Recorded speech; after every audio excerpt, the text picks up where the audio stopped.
Good morning. I'm delighted to welcome you to session 2. We're going to be talking about local products and the link with geology. My name is Elaine Donohue and I'm delighted to be chairing this session. It's a topic very close to my heart. I'm the manager of the BA Innovator campus, which is a West of Ireland innovation project for the food industry. I suppose to help the food community from farm to fork. So today we're going to see a lot of people in this space, particularly in the Geopark area. And I'm delighted that we'll get to speak about adding value and innovation. I suppose when you look at the landscape that we're in, we think of the Geopark and I suppose all the different Joyce country areas. We look at the beauty, but also what about the food landscape? What about the craft landscape? What about those Indigenous businesses that provide rural sustainability? So I'm delighted that we're going to have time to discuss this today. So look, just a couple of people that we're going to be speaking with. First up, we're going to be speaking with Sara from the Magma Global Geopark in Norway. And I suppose what I'm interested to learn about this side of things is how I suppose the community are cooperating and also adding value to, I suppose, a beautiful natural resource that's there. The second conversation we're going to have today is very much looking at, I suppose, innovation within local resources. So that's from Carina at the Joyce Country Wool. And I suppose she's doing some amazing things around retaining the craft and classes, but also, beautiful natural material of wool and hand spinning. Next then, our third speaker is going to be Daly, Dr. Karen Daly from Teagasc, who's going to speak all about the soilscape, which again, I'm excited to hear about because we look at beauty at what's in front of us, the hills of Connemara, Loch Corrib, all the different lakes, and obviously then our 689 kilometres of coastline that bring in there to Killary Fjord. So looking forward to what Karen has to say on agriculture and soilscapes and the uniqueness that's there. And then we're finishing up with two fabulous land and sea producers. So Kate and Simon Kennedy from Killary Fjord Shellfish, farming obviously the fjord and their beautiful mussels, and also the Kerrigan family. So we're going to speak to Anne, I suppose, about Connemara hill lamb, and I suppose all that they're involved in there. So looking forward to the session, and we'll speak to you later in the Q&A. Okay, good morning, everyone. And my name is Sara Gentilini. I am project manager from Magma UNESCO Global Geopark in Norway. Thank you very much for the invitation. I am delighted to be here. And I will introduce to you the GeoFood network. First of all, the GeoFood brand is only for UNESCO Global Geopark. I have to say that I am the inventor of the brand, and the brand has been running till 2015. The four main focus of the brand are the environmental friendly practices that are expressed in the manifesto and in the criteria, translated in 14 languages, the storytelling, so the narration about the food origin, the cultural and geological connections between the food that we like to serve and brand the GeoFood must be very evident. The GeoFood menu served inside the restaurant are kilometer zero food from the Geopark, and they like to inform the customer again about the connection between the geology and the culture, and emphasizing the strong connection with local heritage and communities. GeoFood brand has been recently registered inside the Intellectual Property Office, so it's now a registered brand, at least in Europe. But so far, we are 27 members from the UNESCO Global Geoparks around the globe. The initiative spread around rather fast, and we have to say Magma Geopark is rather thankful to all the geopark that like to adopt the brand, and we are rather impressed of how much you like these initiatives. So far, there are 44 restaurants and about 60 producers all around the world using the same criteria and manifesto. The GeoFood initiative, there are three main fields of actions. The first is about tourism and promotion of environmental friendly local food and traditions. The second is focused on education, the Geopark values and the sustainability issues. The third is on research and innovation. We like to boost the brand, the strategies, and the networking.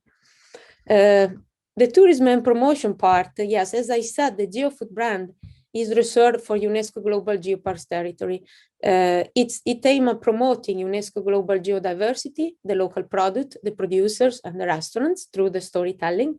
It aims at boosting local food experiences as unique travel offer, like the food trails. I have to say that in Magma Geopark, we are developing food trails, and also our colleague from Portugal, they are developing an amazing food trail that crossing all the 5 UNESCO Global Geopark in Portugal. And as I said before, we have developed a manifesto of values for local food enterprises within UNESCO Global Geopark that it has been translated in 14 languages and is available to our webpage. Altogether, we are writing the narrative of the Geopark local food worldwide. Since the storytelling is the core of GeoFood, we like to hear from the local community and we collect their knowledge. We write about landscape interpretation. We love to learn about processing technique and conservation methods. GeoFood producer and restaurant worldwide are in 27 UNESCO Global Geopark, and there are about 44 restaurants and 60 producers. Here there are some examples of our producers and restaurant. In Magma UNESCO Global Geopark, and this is the geopark where I'm working, we have developed a local network of about 19 local food producers and restaurants. They are all developing narrative and storytelling that connect the very special anorthosite moon landscape with the sheep and the lamb and all the animals living freely in the geopark. The 5 Portuguese geopark, they are promoting together with the Portuguese tourist board, the brand. So I have to say, and I'm very happy to say that the GeoFood in Portugal become one of the official brand for the tourist board. So this is something that make me very satisfied.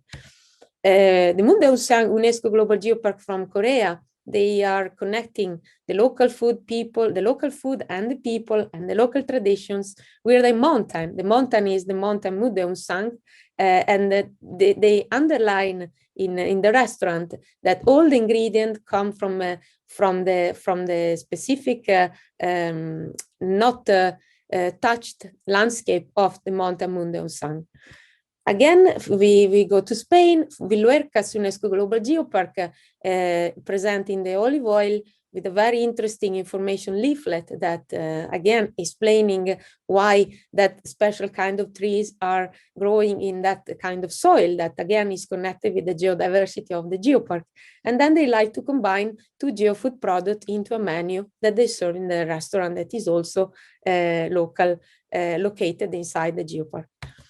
In Italy, the Toscamani UNESCO Global Geopark is doing an amazing job connecting from the field to the fork. So they are cultivating with sustainable agricultural methods the grain that come directly into the pasta that they sell all around the geopark and they serve in the restaurant. They have about 80 enterprises working now to implement the GeoFood brand.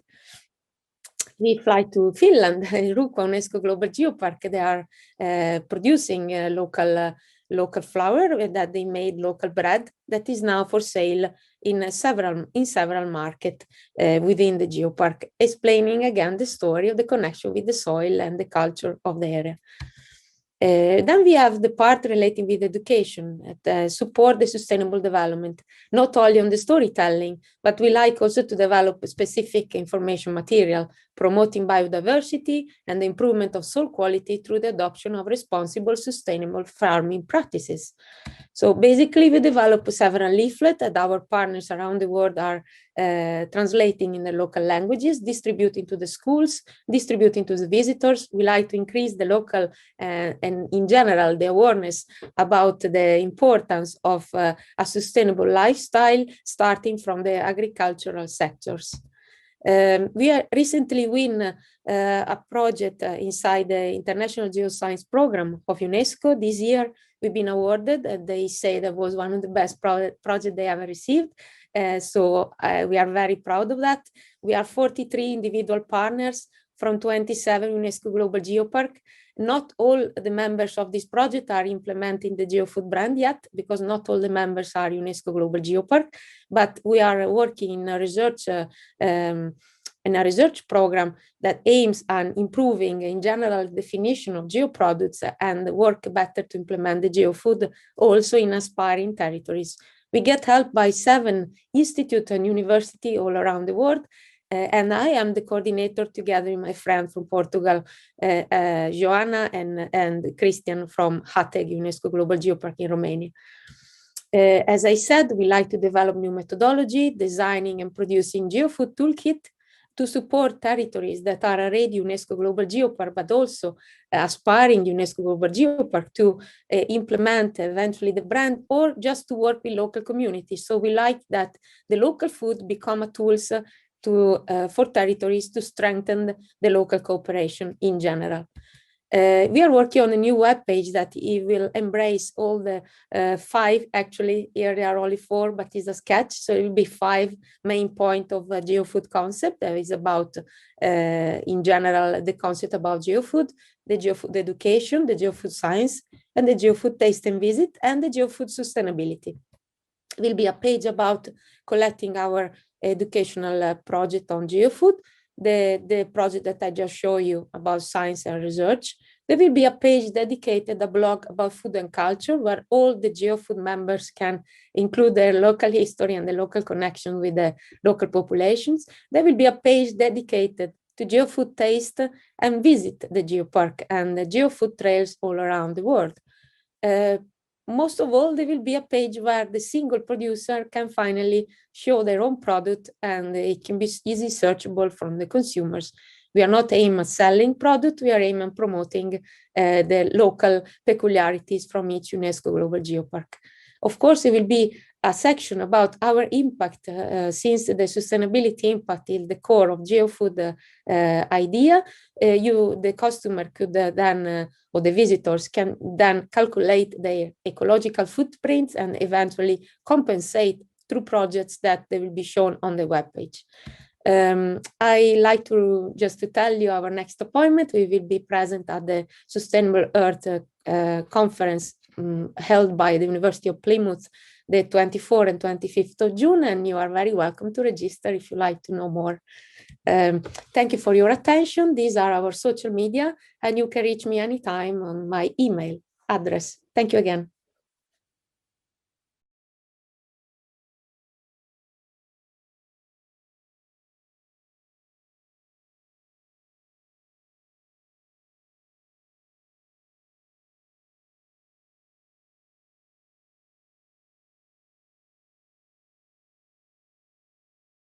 Well, the fleece has just landed to me. I got it from a neighbour of ours, Joyce, and it's a massive fleece and it's a lovely oil in it. So I'm going to card it straight as it's come off the sheep. So when you're carding, all you're doing is you're holding the paddles in different directions and you're separating all of the fibres to have them all going in the same direction, so that when you're spinning it, they'll all be lying down in the same way. So you have to do this about 20 times, I suppose, and then you change the direction of it, you put them all on the other one, and you have to keep changing it back and over, and it's only about a fistful that you'll do at a time, just to get all the little lumps out of it.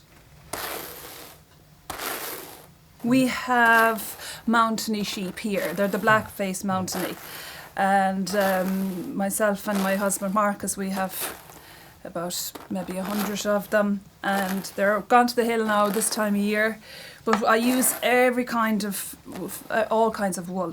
So even though a lot of people might think that the Mountainy wool is very hard or very itchy, I'd use it for rugs or for mats, or I'd use them for even to put on a base of a slipper or something, because they're hard wearing and they don't dye very good and they are harder. But I do feel that every fleece of wool should be used.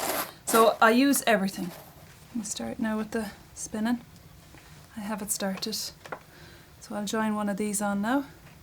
And it's so easy because there's so many hundreds and hundreds of fibres that are all sort of curly. And then when you join one on, you just sit one on top of the other, it'll just join in straight away. And it's up to yourself then if you want to have it really thin or if you want to have it thicker. It's completely up to the spinner. But this is such beautiful wool. It'll be lovely when it's, I'm gonna spin it fine and then spin it, apply it back then. And it's so simple and it's so relaxing and it's so addictive to do. It's the most beautiful hobby anyone could do, and it's all on our doorstep. Mostly I only make the wool to sell, so that I have a lot of people who are looking for hand spun wool, and it is hard to find. So what I do is every fleece that comes in, I give it a number, and I write it in the book, and I say what the fleece type is and who the farmer is, and then I work on that fleece alone, and then I will sell that fleece then to whoever might want to make a jumper or whatever garment they might like to make, and they have a piece of the fleece that was the original fleece, and then they have the fleece fully spun then. So sometimes I do wash them. It does depend on whether they're very dirty when they come in. But you have to wash all the fleeces again afterwards. So once I have this bobbin done, and then I'll do another one, then they'll be plied. They'll have to be made into a skein, and they'll have to be washed again anyway. So this will be washed after it's turned into a skein. But if I was dyeing with this, I would wash the fleece first, and then I'd leave it soak, and then in a salted bath, and then it'd be ready for dyeing then. So it would have to be washed if it was going to be used for dyeing. I leave the fleece fully intact, then once give it a good wash, and if it was the full fleece that I'd be washing, I'd leave it over a gate or leave it hanging on leaving the clothesline. Well, I was always knitting. My mother used to knit, and she always used to make the hand knitted iron jumpers when we were young, so we've always seen, even my great grandmother, everyone, we have always knitted in our family, but never used the spinning wheel. And then when I met Marcus then, his mother Julia said they always used their own wool, and they always had the spinning wheel in the house.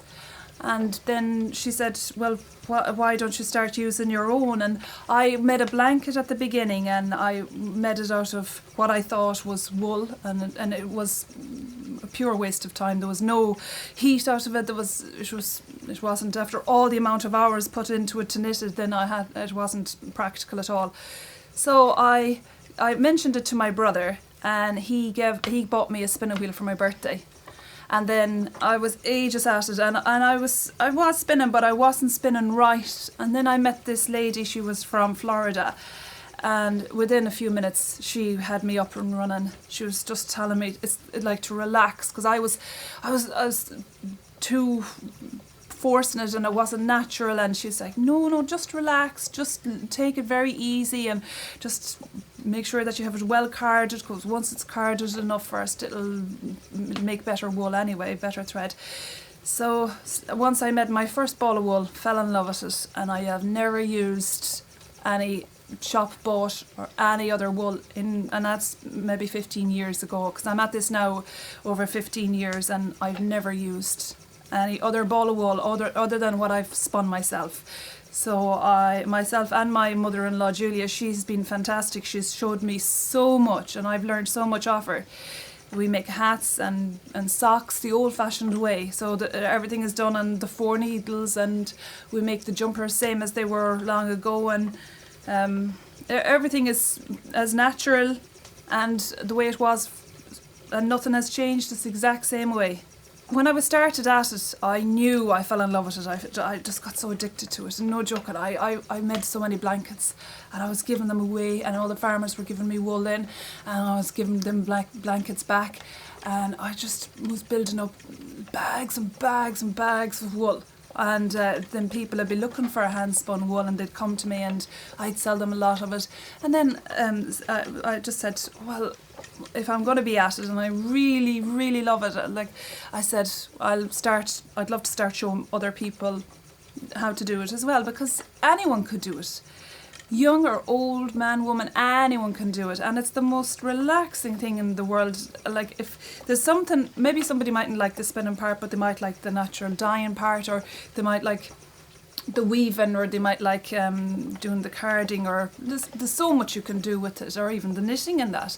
So the plan is that for the summer months to keep it for the tourists and for doing the demonstrations, and that people can come in and see what Joyce Country is all about, because it's so important that they see that from the very beginning to the very end to what you see on the shelf here is Joyce Country. The wool is all from, I know exactly every single ball of wool, who that farmer was that gave me that fleece of wool. I have a picture taken of every fleece before it's washed or carded or done, and then they can see the finished product at the very end. And the dyes are all from when I go outside and I go picking all the dyes, and then when they come, and they'll hopefully be, that'll be the plan, that people will come and they'll stay for the 4 nights, and they get to do the class during the day, but they get to use the workshop then till whatever time they want, and then they come out with me and they pick all the wild flowers and the plants and the berries, and they get to produce something that they made themselves from the very beginning to the very end. So it's a learning holiday for them as well at the same time, and to enjoy this beautiful place where we are, because it's so beautiful all around. It's all around us, and Mother Nature has provided everything. It's just up to us to use it. I have a website. I have an online shop, so people can buy the wool, and it has been very successful, but it's very slow to make the wool. So and there's no 2 balls of wool ever going to be the same. So I do sell my stuff online, and then I do summertime. Then I do the demonstrations and I do tours, because I love to see the young ones from schools as well coming in, and even from colleges when they come in and they get to see, and the lads that come in, they love the farming side of things, so they love to see that the wool is being used, because they're listening, they know at home that there's no value on a fleece of wool, and the truth is you probably only get about 15 cents for a fleece of wool, and even the wool merchants might not be taking the wool either, and people are just trying to get rid of it.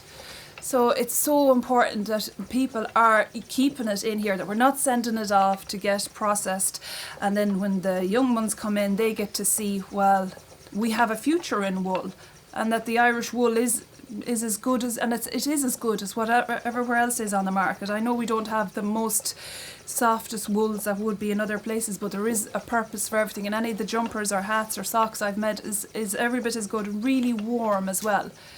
And then the colleges as well, they love the environmental side of things, where you use the natural dyes. You're not using any chemicals. Everything is completely natural from the very beginning. And then in summertime, I like to have the summer for doing heritage days. So I do get called to a lot of places to do the shows as well. So for summertime, it's mostly for tours and demonstrations and heritage days, where people will book their hour or even their day or whatever they like, and then keep the winters and the autumn, spring months for doing the classes.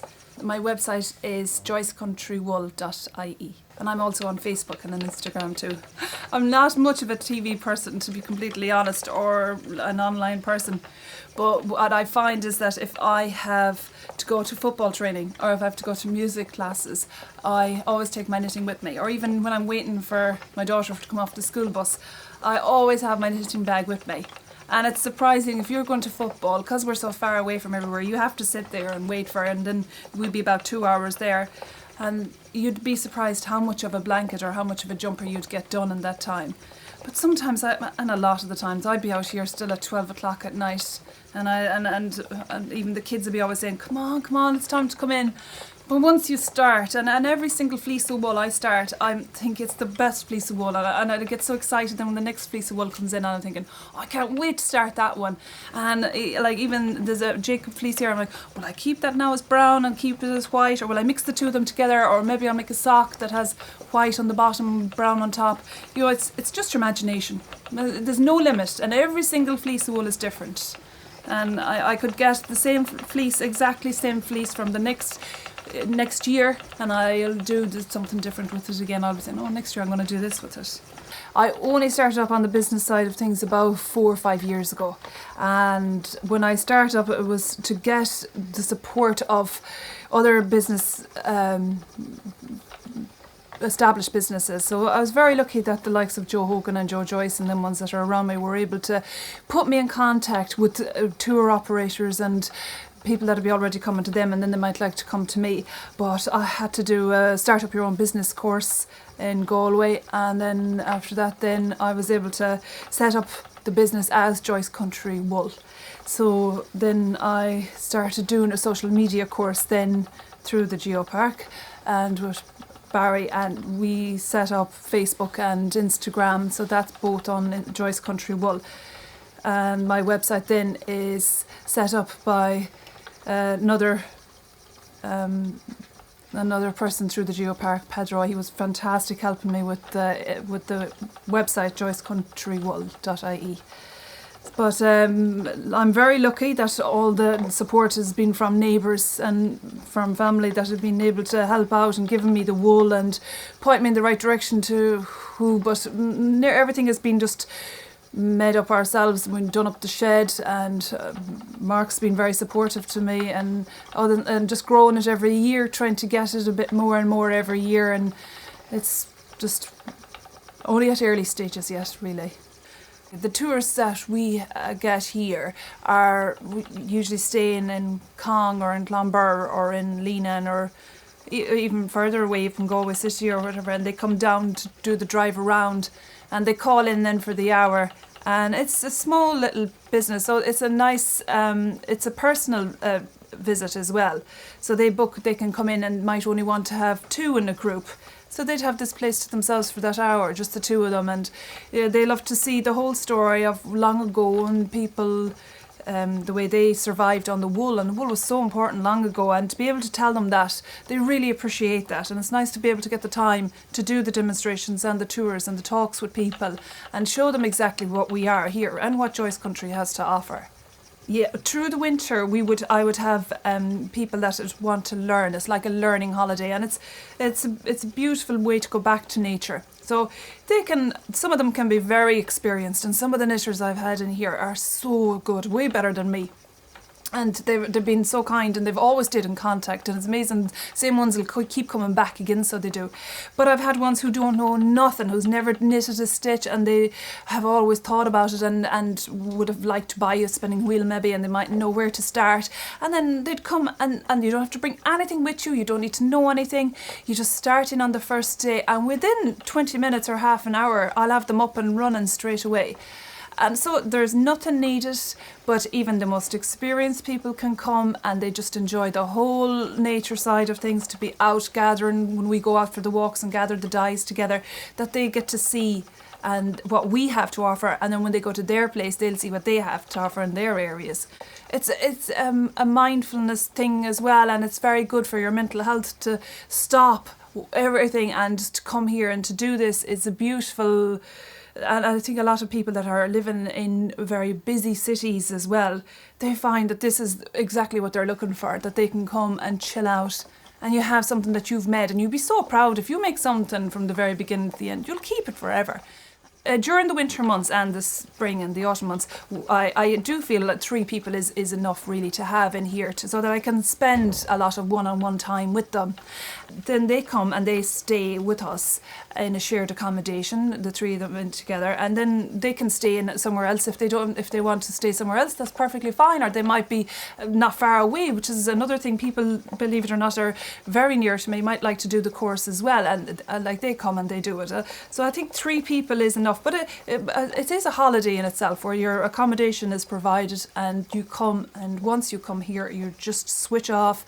You've got the full use of the place and you get to walk around. It's the perfect holiday in my eyes anyway. I think there's a lot of education as well has to come into it, and to show people where everything is going, and from the very beginning to the very end, what is the reason for the Geopark, or why are we even doing it, or what is the link between what I'm doing and what the Geopark is. And I do think that this place is very unique. There's no doubt about it. Where we live, there is something very special about it. And when I'm out and what I'm doing, and you've sheep that are reared on these mountains that are all part of such history, I think it's very special. And I don't think there's anywhere in the world that you'll get the same place, the same product It has everything. Anyone that stays and they want to do this, they might take a few hours out to go and do a walk that's been mapped as part of the Geopark and areas of interest.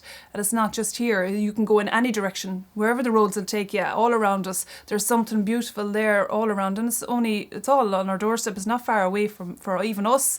For us as Irish, like, we've been highlighted into a lot of stuff in the area through the Geopark that we weren't even aware of. And we've walked past it so many times. And for the young ones growing up as well, we might walk past it and think nothing of it. Now we're looking at it thinking, oh, I wonder, is that why that was formed and why this is part of it? And when I'm out, I'm taking different minerals to help with my dyeing and using why different mosses might be grown here as well and on our rocks compared to what's down the south. And you start questioning things, definitely. And I think the Geopark has been a big part of that too.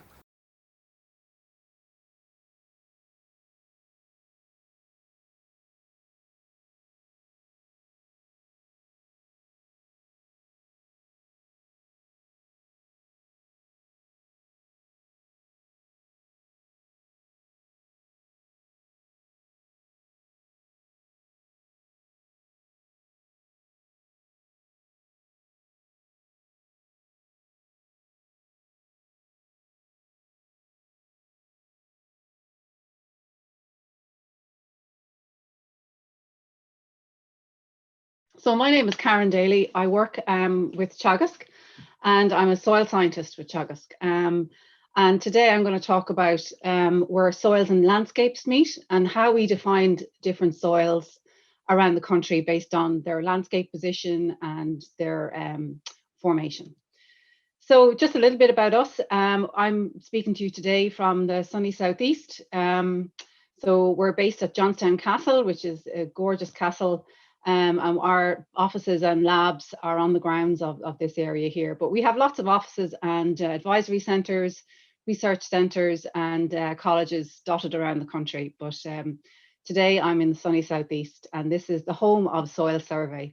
So an awful lot of what we know about Irish soils comes from work started in Johnstown Castle back in the 50s, so the 1950s. And prior to that, you know, we had very little knowledge of how soils differed across Ireland and why those differences might occur. We started getting interested in soils because we realized the potential in agriculture to have good soil conditions, good soil fertility, and good soil health. And so over time, you know, we've developed different maps, different soil bulletins and soil surveys to try and help us understand the variability in soils across the country.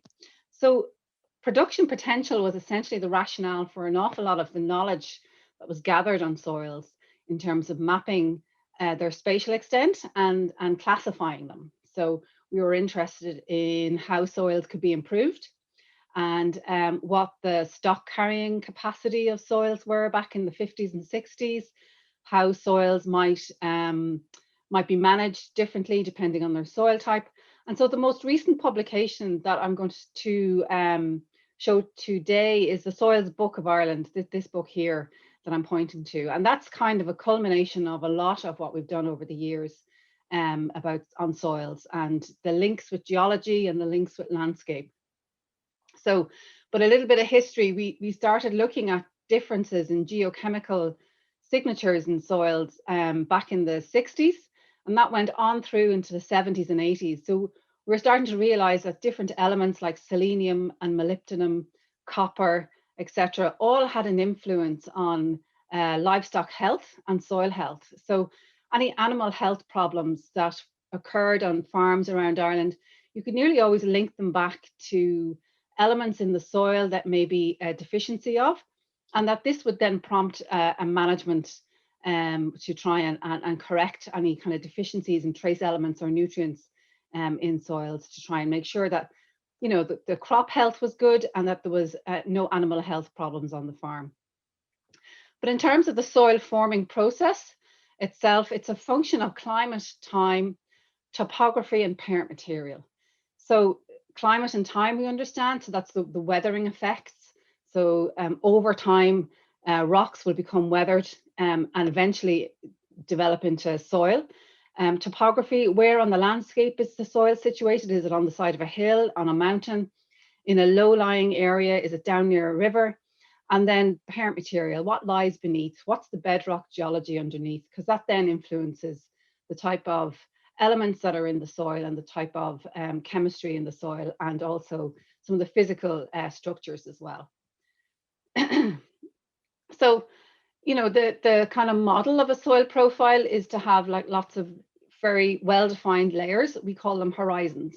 So the top horizon of the soil might be where we would put our nutrients. That's kind of where we will manage the soil.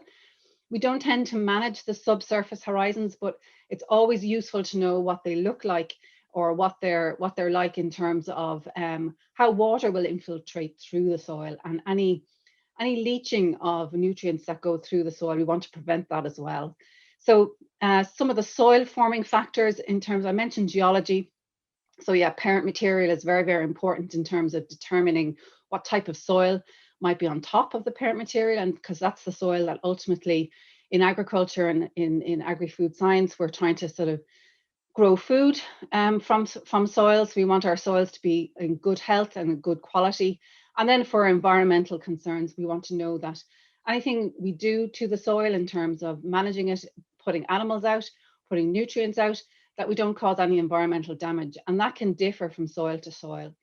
So the parent material determines a lot of what is underneath the surface. The management effects all happen at the top.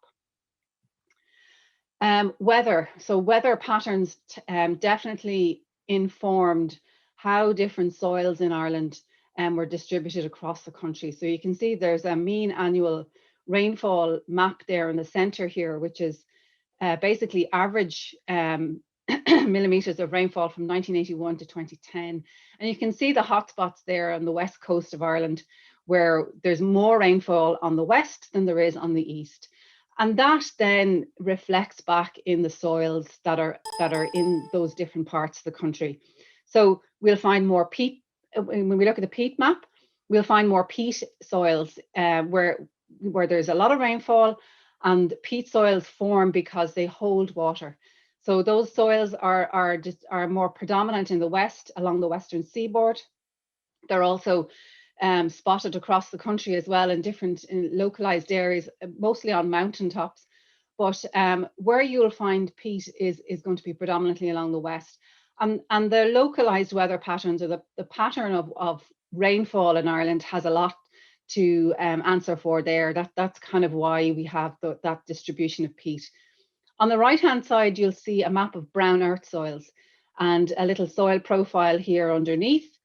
These are what we would typically call freely draining or well-drained soils. So they're the soils that don't have any kind of water logging or water holding problems. Rainfall will typically percolate through those soils, and they're predominant along the eastern seaboard. So you'll see the soils of Wexford are nearly all brown earths, with a couple of exceptions pocketed in around different areas. And again, that's the climate, that's our weather patterns across the country that has informed how those soils and those soil types have developed and where they develop. In terms of landscapes, so where on the land a soil type might occur, predominantly we have divided soil landscapes into mountain and hill, peatlands, lowlands, rolling lowlands, and limestone lowlands, drumlins, and urban landscapes. So for example, drumlins, there's a drumlin belt across from Cavan, Sligo, Cavan, and Leitrim, where a lot of drumlin soils happen, and these are kind of rolling landscapes or rolling hills that have different types of soil at the bottom of the slope compared to the top of the slope. And then for rolling lowlands, we can differentiate different types of soils within those categories. But broadly speaking, these are the soil landscapes that we have developed over time from different soil surveys and different maps to inform us on what type of physiographic divisions we can populate different soil types into. So, as I said earlier on, Drumlin Landscapes, you can see the Drumlin belt there on the right-hand side across the Cavan, Monaghan, Leitrim, Louth and Sligo. and they have a particular type of soil. So they're often very heavy soils, and they occur predominantly on drumlins. You'll see on the left-hand side, hill landscapes and including peat areas. So that's where we have a lot of hill peat on those landscape positions. Rolling lowlands, well, we have rolling lowlands across the country and within the country, so on the coast and in the Midlands as well. And we can differentiate then between lowland soils as being acid brown earth and limestone brown earth, because this is where the parent material comes in. So we have soil formation that forms on a particular landscape setting, but depending on the parent material, it will inform us whether it's an acid brown earth on a particular acidic, so these will be acidic soils with a lot of aluminium and iron in them, or a limestone brown earth because of the limestone parent material beneath. In terms of bringing it all together, the climate, landscape, parent material, and time combined, this is what we have developed in terms of our understanding of the different soil types in Ireland. So we have these broad great soil groups, such as groundwater glaze, surface water glaze, podzols, brown earths.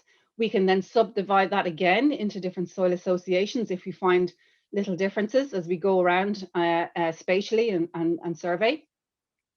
And then we can differentiate a soil association even further down into a soil series.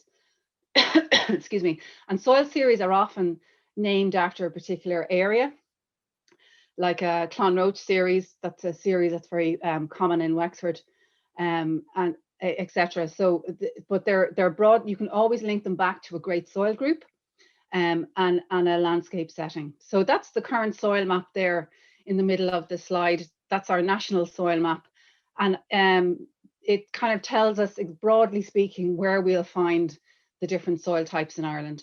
And as I pointed out to earlier on, soil types are basically a block of soil made up of different layers. And you can see the different layers, different soil horizons here in this slide from different parts of the country that have been surveyed over the years. So you'll see in some parts of the country we'll have a peat layer on top. Some parts of the country will have a very clay layer on top, or a brown earth layer on top. And then you have a very, excuse me, a very poorly drained part of the country with a glaze soil here, where there's not much water percolating through the soils. We often can see evidence of iron podzolization, where we see kind of like a color, an orange color kind of coming through the soil profile. That tells us that there's some leaching of elements like iron, etc., coming through the soil profile, and that's what we know as the podzolization process. You can look up your local soils online. We have the national soil map that I showed you earlier on, with the different soil types classified as great soil group, soil association, and then soil series. So if you go onto the link on the Teagasc website, the public website, you'll see the soils, or you can put into the search bar a soil map of Ireland. There's an interactive map that you can zoom in, and you can point at a particular area. So this is your area here, and we have some nice brown earths on this side and some peats on this side of the lake here. And you can look into the different features of these particular soils. You can highlight a particular area, and the soil series or soil association will come up, and it'll give you some information on the texture and on the bedrock and any kind of parent material information that we have there. So that's all available online. If you want to look at the soils, the local soils in your area, and you can zoom in as close as you can to try and get as much definition, or try and get it to a scale that you're interested in. In terms of what how we manage soils based on the information that we've gathered over the years, we know that soils all exist within the catchment. So we're kind of interested in how they behave in terms of what happens to rainfall that falls on soils. Does it infiltrate through the soil profile very easily and then end up in, say, a groundwater body? That's what we would associate with, say, a freely draining sandy soil. We have to be careful about nutrients such as nitrogen there that could end up in groundwater, and pesticides as well. In terms of soils that have very poor infiltration, these kind of generate more overland flow runoff. So that's kind of lateral flow where water hits the ground. It's hitting a heavy soil with very poor percolation, and it tends to run off straight into maybe a small stream or a ditch. And that's where we have to be very careful about the timing of any management, such management of nutrients and slurry, etc., on those soils. So we like to look at a catchment, its water quality, and the mosaic of soils within that catchment, and try and manage it as best we can based on the different soil types in the catchment, and to see if we can minimize any losses to water quality. But when you take a soil sample, and our labs in Johnstown Castle, we analyze our soil samples quite regularly for research purposes. Also, farmers will send in a sample and we will give them advice on the soil texture, the soil nutrient storage capacity, and we're getting very interested now in looking at carbon storage, because soils will hold carbon and they can build up a stock of carbon over time. And that's a very important feature. But regardless of where you are in the country and regardless of the soil type that you're on, soils will basically be a composition of sand, silt, and clay. Organic matter, which holds it all together. It's like the glue that holds everything together. Water and air. So, as I said, regardless of where you are in the country and what type of soil you have, whether it's acidic or whether it's limestone based, whether it's a glaze soil or a freely draining soil, you'll always have those three particle sizes: sand, silt, and clay. Organic matter is where the life of the soil is held, and where all the soil biota lives and functions, where we store our carbon. And then water and air is there to allow for crops to grow and for water to percolate through. When we look at this under a microscope, we see that clay particles exist like sheets of paper, and they're stacked on top of each other and held together by organic matter, and that's the clouds here. And on the sheets of paper is where all the chemistry happens.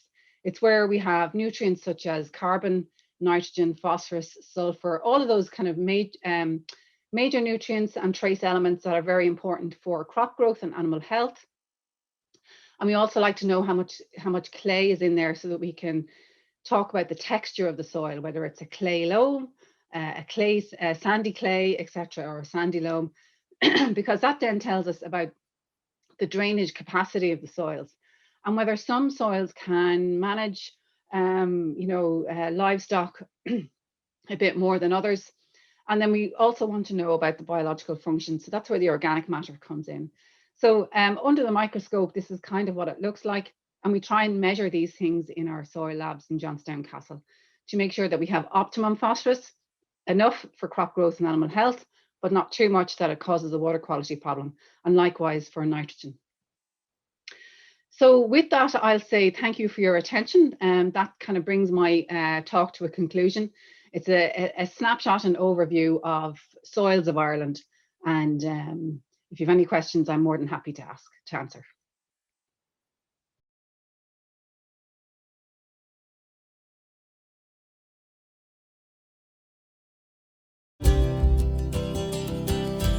I'm Simon Kennedy, and the company name is Killary Fjord Shellfish. And I'm Kate O'Connor Kennedy. We grow shellfish, mussels on long lines.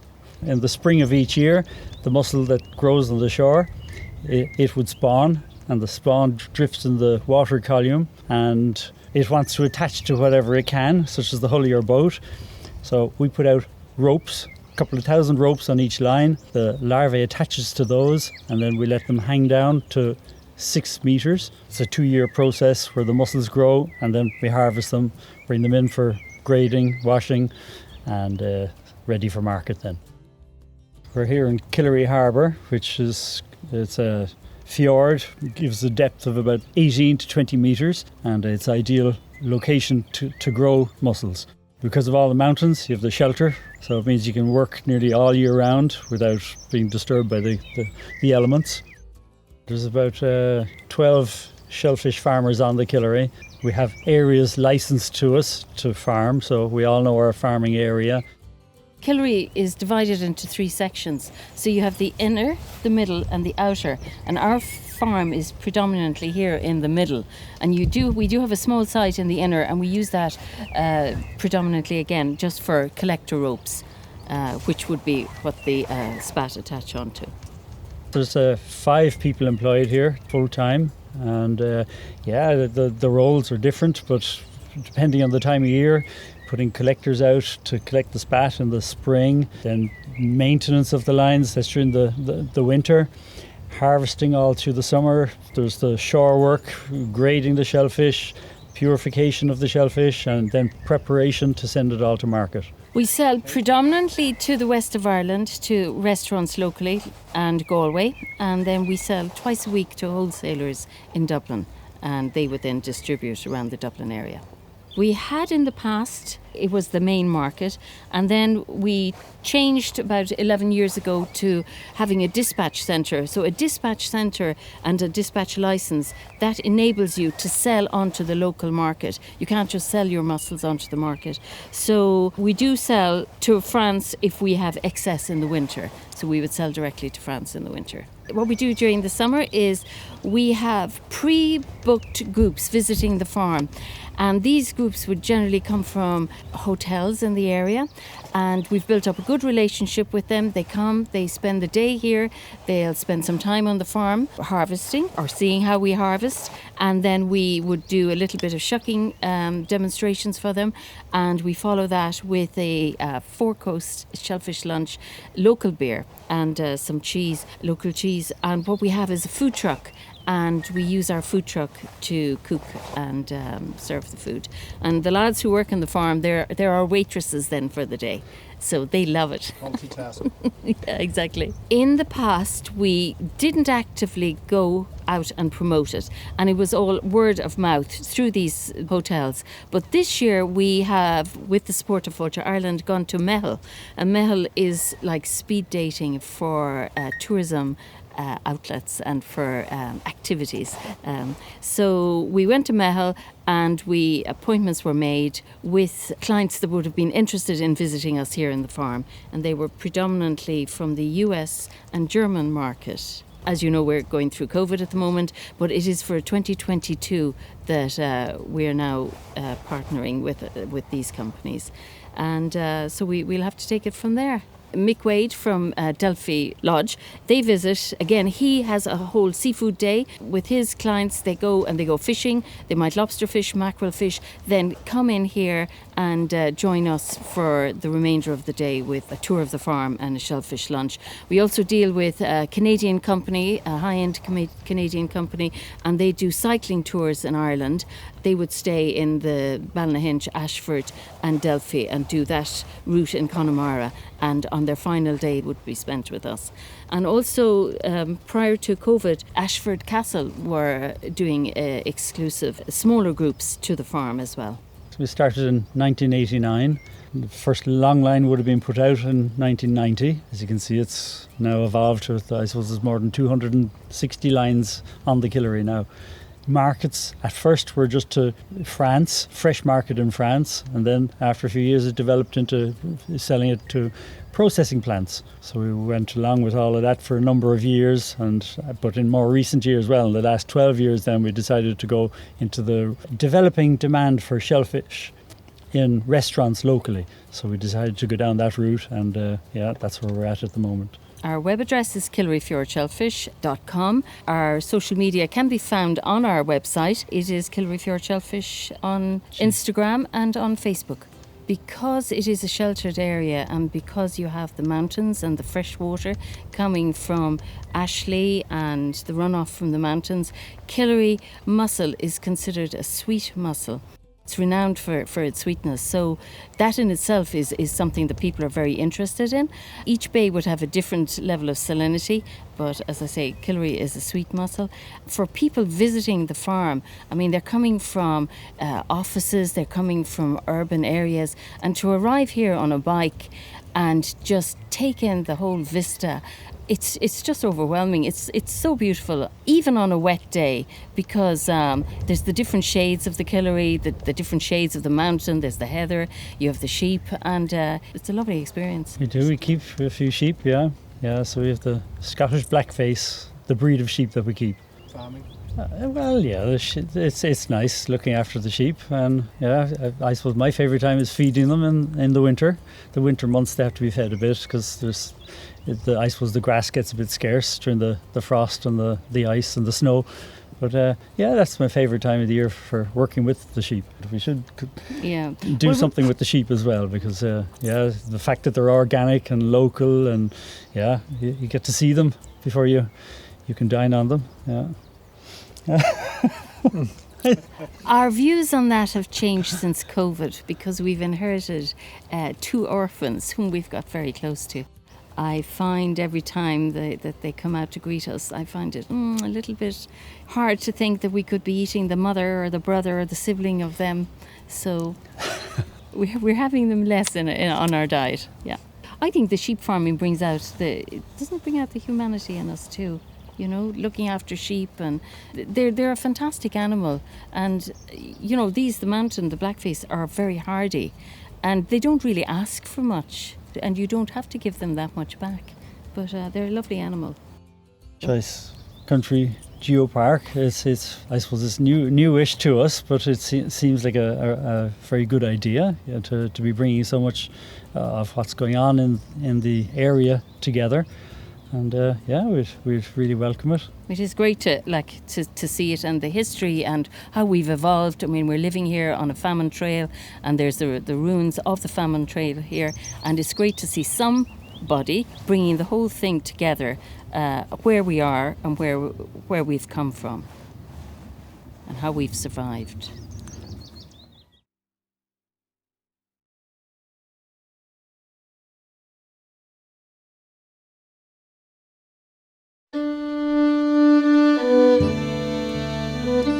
My name is Martin Kerrigan. I live in Glentraig, which is situated in the Joyce country.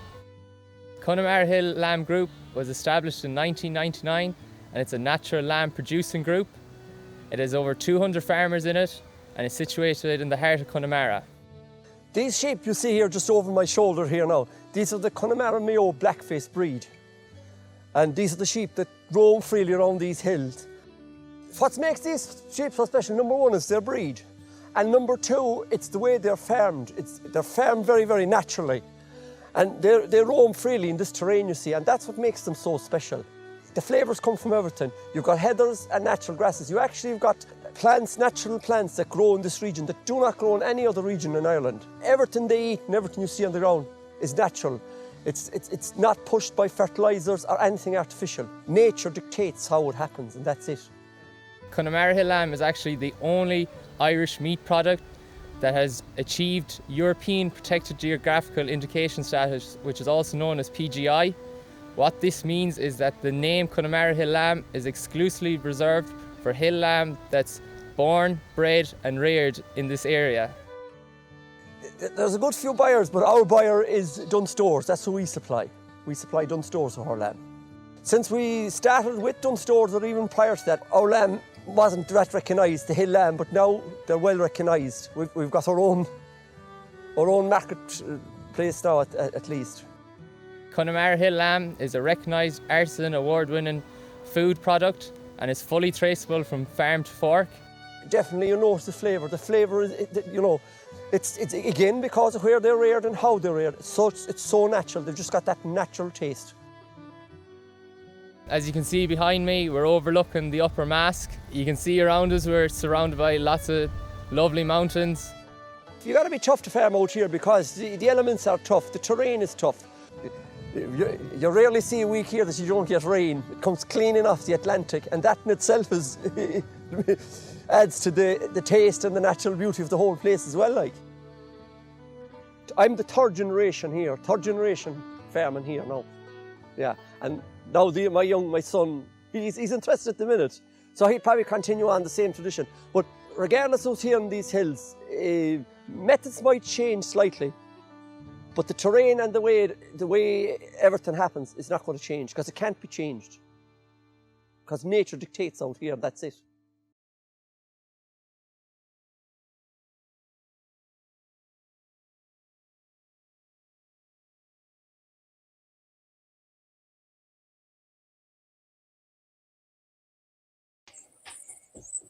Thank you, everyone. That was a fabulous set of presentations. I think the big thing that I took from it really is that weaving of landscapes. It's not geographical landscape that you're looking at, because we all get enthralled every time we're in that region, looking at the beautiful lakes, the landscapes, the hills, the fjords, but it's the weaving of the culture, the history, the heritage, the way of life. And I think, look, it's just such a testament. And again, it's about, I think, as Sara spoke earlier on about, collaborating, adding value, making people understand its worth. To us, we look at it every day. I know Carina spoke about that.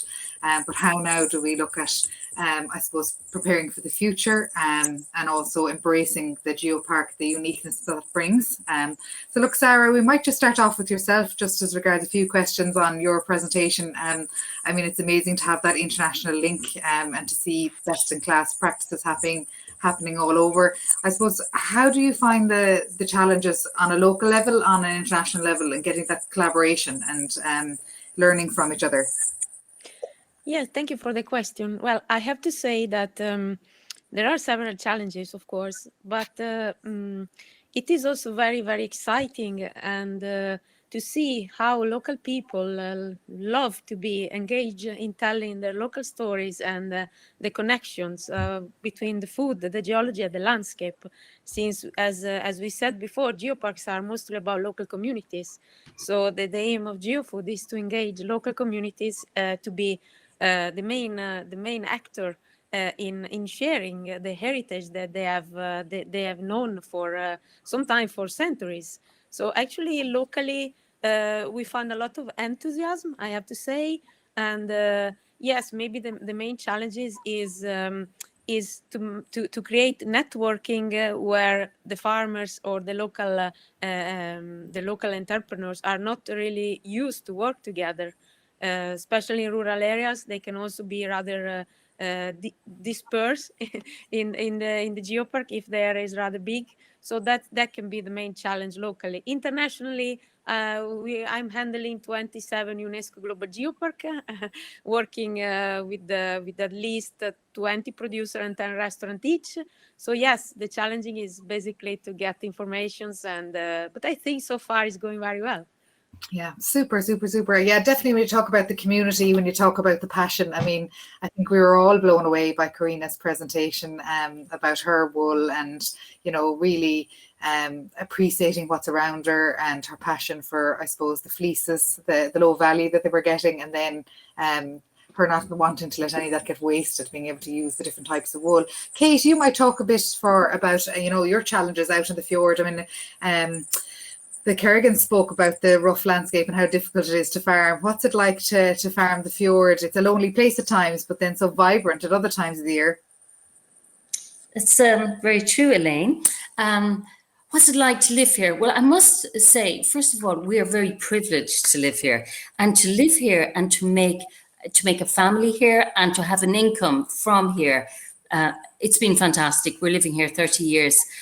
But having said that, now this isn't just for the Killary area in the Geopark or mussel farming in Killary, but nationwide, the price of the product, just like here is price of the wool, it's a small price.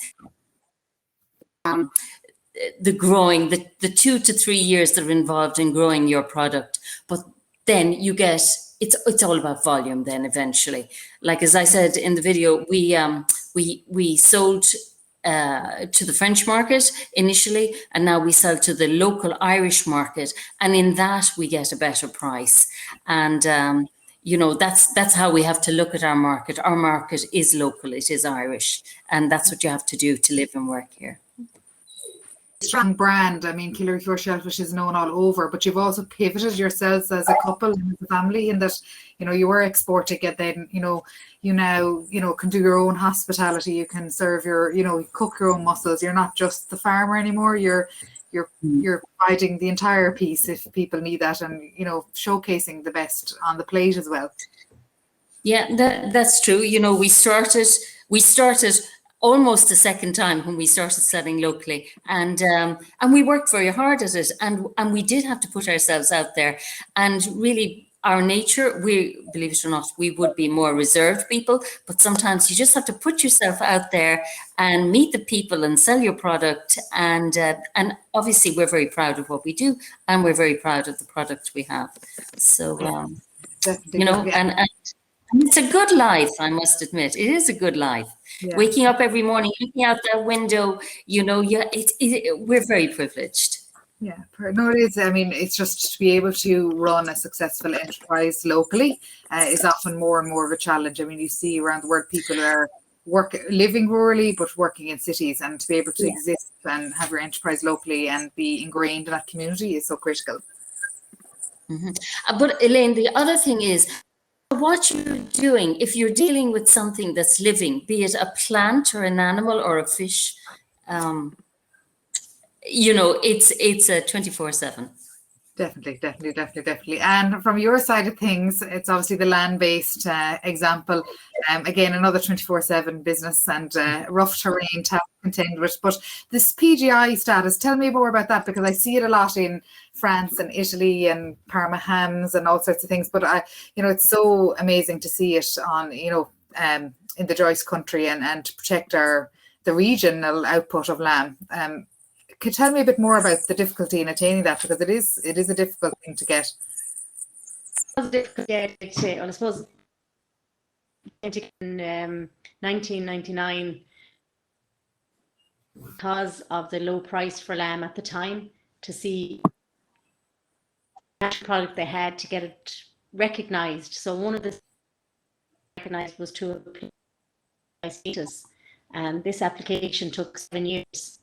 And it was, again, connecting our to the land, to its.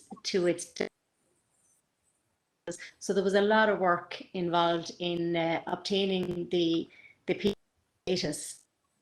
Yeah, and there's a huge scientific element to it as well, Anne, isn't there? That it's not just you don't have we had to. The actual the Connemara Mayo black-faced Breccia dates back to the 1800s. Wow. And then we also had to establish that herbs, heathers, grasses, the strain as I spoke about, that the product is all natural, and it must be the Connemara Mayo black-faced Breccia. All lambs must come from this particular breed of. And now there is a choice of sire, and they must within the geographical region. They cannot be moved. All of the lambs are born, reared naturally in a region on the natural herbs, heathers. It's yeah, fabulous. Yeah, it's an amazing I suppose feat to have achieved that, because I think so many areas struggle with that, and it's, you know, the backup behind it is significant. I know it's used more extensively in other countries, but it's being able to prove all that you've proven behind it and the backup. And again, it's that weave of, I suppose, history and tradition and ways and methods of doing things. So it's fabulous. Carina, can you did you get your connection sorted? I'm just wondering, can you join us for a few questions? I don't think so. Carina's had a few technical issues, but anyway, no problem. Sara, tell us a bit more about the Norway example. I mean, as a geopark, some of the struggles. I know you talked about the different products, I suppose, and the juices. But how hard or how easy is it to get people to work across maybe tourism, where they're giving experiences? Some are food producers. As Kate said, you know, her family might be a bit more reserved. She might like putting themselves out there. It's a big dynamic and different levels of energy and different focuses. How do you align them? Yeah, I have to say that I can see I'm very privileged because I can see many cultures through this initiative. So I myself, I am Italian, and I came exactly from the region that has the Parma ham. So for us, food, it is a way of living. So we can sit on the table and speak for hours about food. But of course, there are countries where the food is just complementary, complementary things of the day, like maybe is Norway. So yes, I can see different engagement in different countries.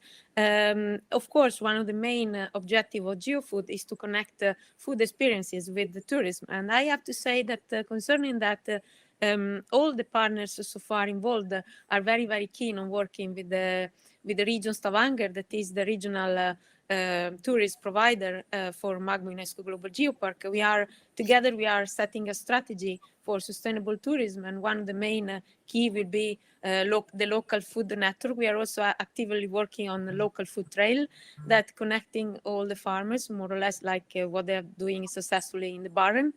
And I have to mention the initiatives that they have in Portugal, where 5 UNESCO Global Geopark joined the GeoFood brand. And the Tourist Board of Portugal adopted as one of the national brands for promoting tourists across the country.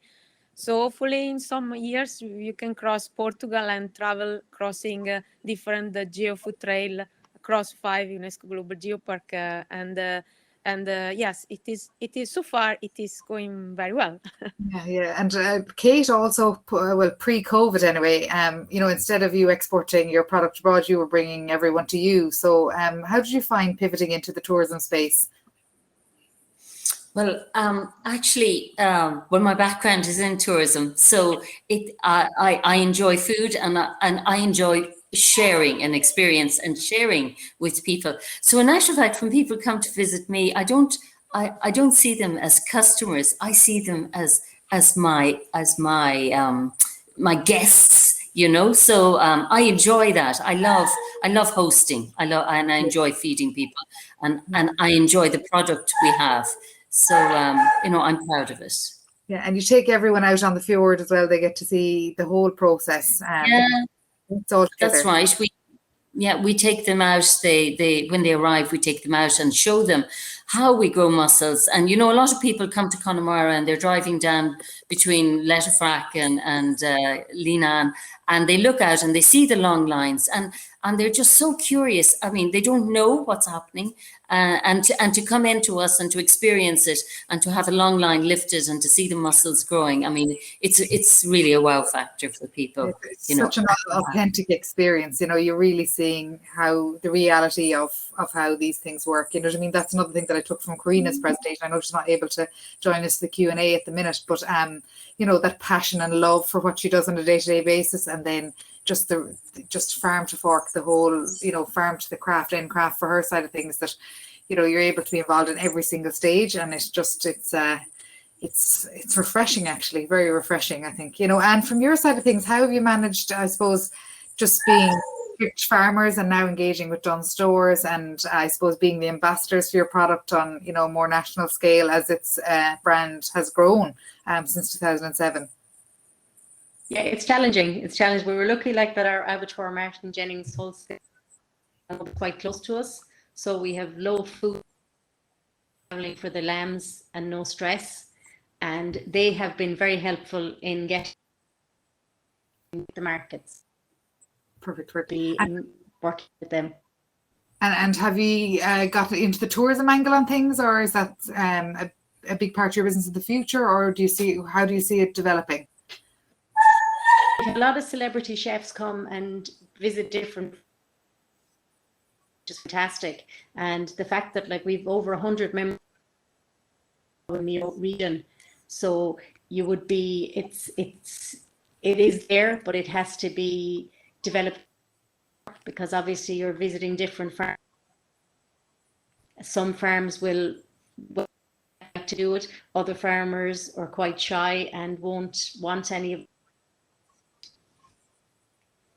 It's a work in progress. Yeah, it's a building, it's a collaboration piece, because I suppose they're not familiar with it. Yeah.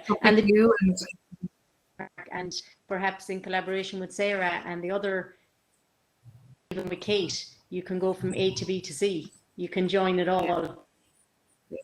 Geopark is doing will help us all in that way in rearing the lamb, but need help with, you know, and selling, even selling ourselves, I suppose, is one of our weaker as put ourselves out there, but that's what you have to do. Yeah, and when you're on the plates all over, I suppose, Connemara and, you know, every outlet that's where you're getting the local produce and it's branded the GEOfood, it will have a huge impact. So look, we haven't much time left. I'm on the last few seconds, but thanks everyone for joining, and we're moving on now to the next session. Thank you very much. Thank you. Thank you.